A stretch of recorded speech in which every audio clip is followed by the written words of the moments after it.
দেওয়া আছে 15 cos square theta plus 2 sin theta সমান 7।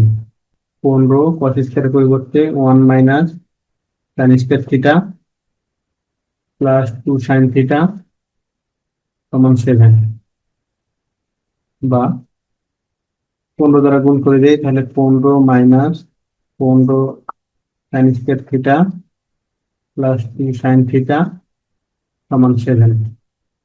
এখন মাইনাস দ্বারা গুণ করে দিব, তাহলে minus 15 plus 15 tan square theta minus 2 sin theta সমান -7।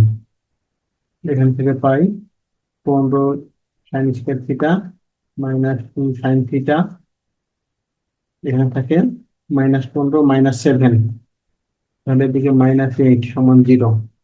এখন মিডল টার্ম করলে পাই 15 sin square theta minus 12 sin theta plus 10 sin theta -8 সমান 0, বা এখান থেকে কমন যায় 3 sin থিটা, তাহলে থাকে 5 sin থিটা -4 প্লাস এখান থেকে 2, তাহলে 5 sin থিটা -4 সমান 0, বা 3 sin থিটা প্লাস 2, এখান থেকে 5 sin থিটা -4 সমান 0।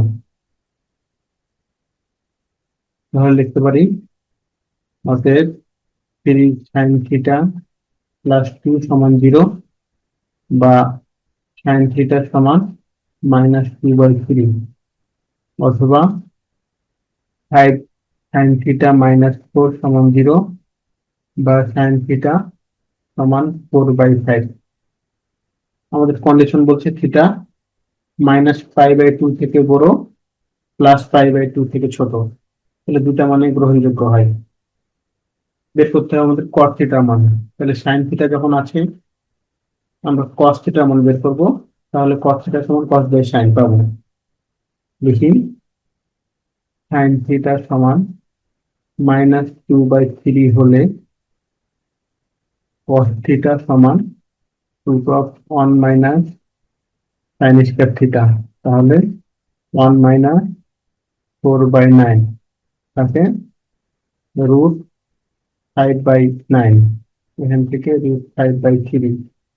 অতএব cos থিটা সমান cos theta by sin theta, এখান থেকে cos থিটার পরিবর্তে √5/3, sin থিটার পরিবর্তে -2/3, তাহলে নিচে 3 কাটা যাবে, থাকতেছে -√5/2।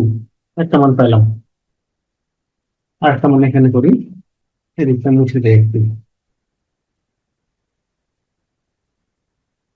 লিখব sin থিটা সমান 4/5 হলে cos থিটা সমান √1 মাইনাস tan স্কয়ার থিটা সমান √1 মাইনাস 16/25, তাহলে থাকবে √9/25 সমান 3/5।